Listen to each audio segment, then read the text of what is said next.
Hi, my name is Jilla Franklin, and the title of my speech is called The True Significance of Thanksgiving. Every year, around fall time, I get really excited because I know that Thanksgiving is coming up. Now, with Thanksgiving being one of my holidays, that's the main reason, other than my birthday, because they're around the same time. That's the main reason I get so excited. Not because of the food, but trust me, that does make me ecstatic because of the mac and cheese, the collard greens, the cornbread, all of that. But the factor in which makes Thanksgiving my favorite holiday would have to be my family coming down, spending quality time, laughing, cracking jokes, just spending quality time together. It's a feeling that you would really want to have in your life. And I know that I've had that in my life for a good 17 years now. And I believe that it has been instilled in me to make me the person that I am today. I have noticed that my generation, Generation X, isn't too fond of family time. They see it as lame, or they find comfort in just being by themselves, or, texting and everything else. But I feel as if family time is important, more important than being by yourself, because sometimes, in life you're going to have problems where it's just you by yourself, and you're going to need someone to call on and ask them for help, ask them for advice. But if you don't have that family foundation, then how will you even know how to deal with the small things? You won't. Having the basic relationship, mother and father, grandparents, granddaughter, grandson, those are the basic relationships that every child should have, but some don't. Now, my claim is the interaction of a child or a teenager and their family is very important. And if they don't have that basic relationship, it takes a toll on their overall development as they reach adulthood. And I say that because I remember reading an article in my class, and they were saying that a girl was locked in a basement. They fed her dad and her brother fed her food. They never talked to her while they fed her, while she was a little child. Like, here comes a train, that connection that you make with your child when they're first born as they continue to grow. She never had that. She was always stuck in the basement in the dark with a little lamp.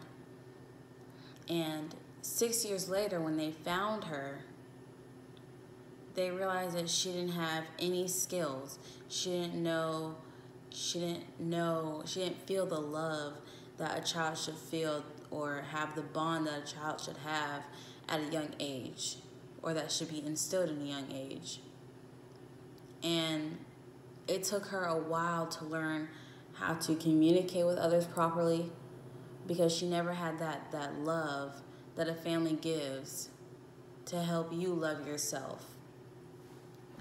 Now, the first point I'd like to make is that children who aren't embraced or engulfed in love have low self-esteem. And I remember when I was younger, everyone, all my family, because I'm the firstborn, would crowd around me, just giving me all of this attention, and me soaking it in, me interacting with them and interacting with me. I was excited. It made me feel like I was so special. And still to this day, I still believe that I'm special, because they still give me that attention that I need. They still give me this love that I need, so I can have enough love to love myself, so I won't have to depend on what others think, or I won't have to always think, well, what if I was this way? What if I was that way? Because I know that the way that I am is perfect. I'm not perfect, but I know that I'm comfortable with myself. Now, I believe this is the year of 2006 Thanksgiving. My birthday, it was 2 days after Thanksgiving, I believe. And we had ate all of our Thanksgiving food, and everyone had took a nap. That's just our thing. We eat, we sleep, and then we stay up the whole night just laughing, just hanging. Now, after everyone had woke up from their nap, it was the birthday celebration part of the Thanksgiving. And this one, it was my favorite because I was 5. It was 2006, so I'm a year behind. I was 5, and they had me reading these cards, and they were filming me with the camera, and they were having me read out loud, and they were having me, hug the person that gave me the card, gave me the gift, and they would write these special notes like, "Jayla, you're a big girl now. Don't grow up too fast. We all love you. God loves you." Just the simple things that I knew that mattered most. And it was my favorite because still to this day, I believe that if I would have never felt that or experienced that, I feel like I would have been far behind emotionally. My emotional development was built up on those experiences. Me experiencing happiness and, shock, being surprised from everything. So I just feel as if that was my favorite part of that year of Thanksgiving. Every year brings something different. As I get older, I'm not going to get as many gifts. It's just the fact that they're all coming here not only to celebrate Thanksgiving, but to celebrate my birthday. Just to know that, I'm getting older now. My responsibilities are, coming along as I'm getting older. But I can still come to them whenever. I'm still the little girl that they saw in 2006. The same little girl that would be sad if the attention wasn't on me, or like kids do. But they still let me know, "Jayla, I'm here for you if you need me. Jayla, I did this for you. Do you need anything else? Jayla, I'm just calling to check up on you." Simple things like that just helps. And I remember not too long ago, probably like a year ago, I went through, a period of depression because I had, in my high school career, you're always going to go through things. I was still getting used to the whole friends, not everyone is your friends thing. And I'm in 11th grade, and even though I know that everyone's not your friend, it's different when you're actually going through it with someone, when you've been friends with someone for a long time, and all of a sudden they just switch up in a way, or they stop doing the things that they're supposed to do in a friendship. They're not supposed to treat you like a doormat, and you're not supposed to make them feel like a black hole. It's supposed to be a mutual relationship in which you guys do everything for each other and support each other and love each other. But I was thinking, like, why am I the one this is getting done to? I was thinking that everything was my fault. What I was doing was wrong. And I remember during that time, my family prayed for me. They gave me advice. I spent more time with my family, even though I tried to be closed out. They would be like, "Jayla, come in the living room." Even though I didn't want to, I'd be like, "No, I don't want to be around family right now." They're like, "That's what you need. That's exactly what you need." And I appreciate them for that, because if I wouldn't have, I still would have been in that same position. I still believe that I still would have been sad over people who I didn't grow up with, I had just met, when the real people that matter are the ones that, you're related to, you're really close to, the ones that were there the whole time. And it took a lot. It took a lot for me to get back to where I used to be. But now I'm in a state where I don't care what people think. I care about what I think. I care about what my parents think. I care about, my religion, things of that nature. I could care less about what people think of me because I know myself. I know that my family loves me, and for them loving me, I love myself. Okay. Another point that I would like to make is when one has the support of their own family, when they don't have the support of their own family, they turn to negative factors in their environment. And by that, I would like to go into detail in like drugs, alcohol, bad influences, people, peers. And that's really unhealthy because they can develop an addiction for drugs because they feel as if, well, my family isn't here for me, or because I'm not in a loving environment, this will take care of this problem, but only for a limited time, because everything that comes up has to come back down. So once they sober up, they feel that pain again. They feel that pain. So they continue to use and create an addiction and become dependent on drugs and alcohol because they don't have that family foundation that I was talking about during doing the simple things like hanging out on Thanksgiving, hang out Christmas, hang out. Matter of fact, even the most simplest events that occur every day, eating dinner with your family instead of eating in your room, or going to the movies with your family instead of always going with your friends, or going to the mall with your mom, hanging out with her, talking about things, or looking at sports with your dad, simple things like that, or even playing the game with your brothers and sisters. They don't have that, so they turn to drugs and alcohol to fulfill a void that they don't even know what can fill it, but they fill it with poisonous nature.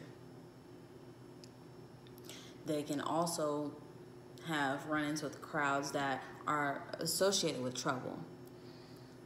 Gang-affiliated groups, because they feel as if that's my family, when they don't care about you either. They have motives. They want to get what they want done. And they know that you need them. They don't need you. Because there's always going to be someone who's depressed and will float into the group and continue the cycle and push this there and put that there and do this for them and do that for them so they can be accepted into this idea of family. When they don't really care. They make it seem as if they do, but they're only using that for their benefit.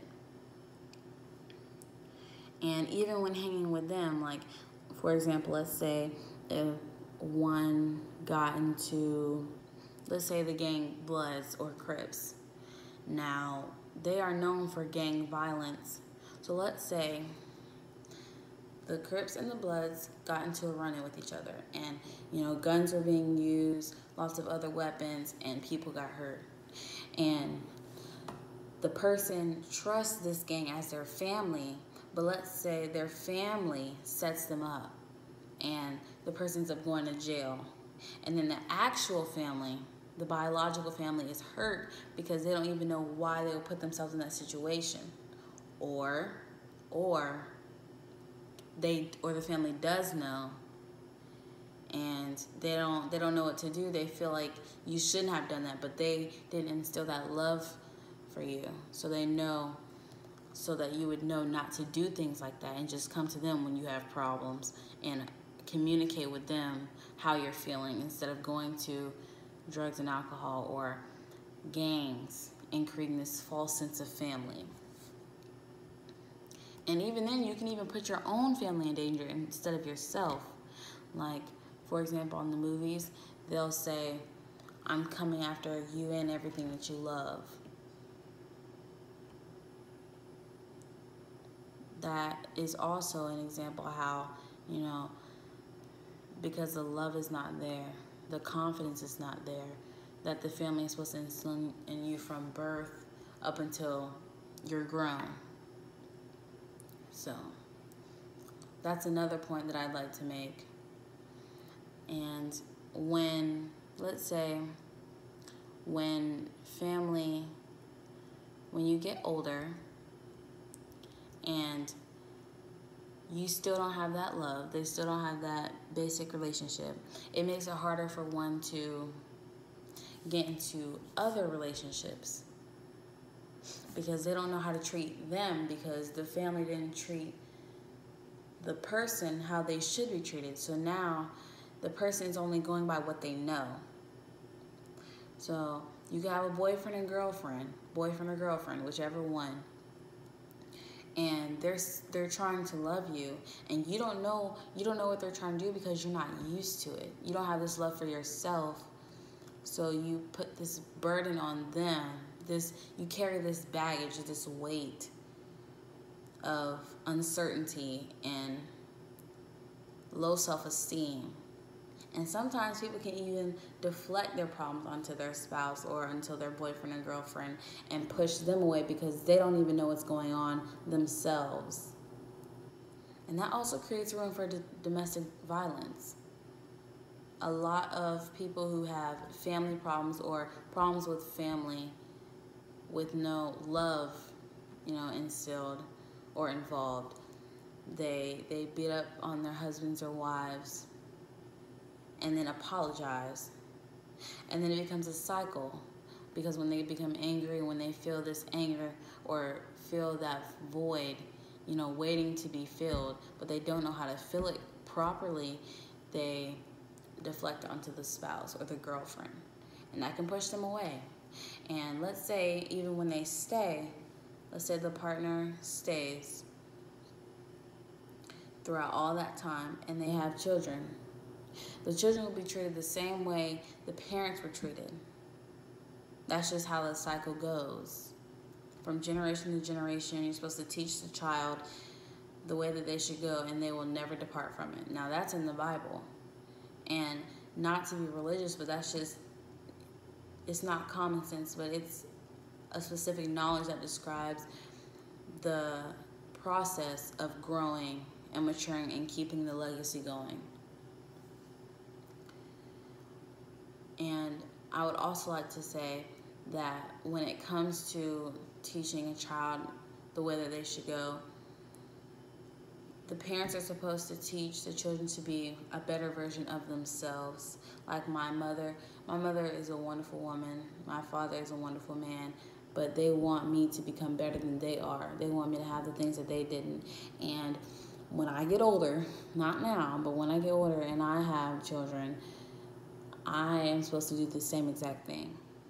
And my children will have that love that I had because I was taught that love and it was instilled in the household. And even the love for myself has been instilled in me. So therefore my child will never, well, I wouldn't say never because there will be some downtime, but will mostly have that love to the point where they can love themselves and be content with themselves. And to close up, being independent is one thing, but to shut out your family or to not have that love there, it takes a huge toll on you and prevents you from being the best person that you can be. Whether it's coming from low self-esteem, bad records, or bad decisions, or also the just things that you do that you know that you shouldn't, but because you don't have any place to go, you try to find love somewhere that isn't there. You think you found that love to where that will help you love yourself, but it's not there. And with the support and constant love of my family, I am becoming a wonderful, happy adult. And I appreciate them for that. And this process doesn't have to happen only on Thanksgivings or Christmases.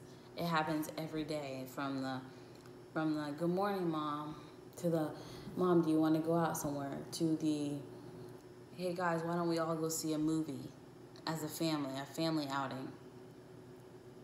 All of that affects you. And I believe that this generation is getting away from that. My point I'm trying to make is don't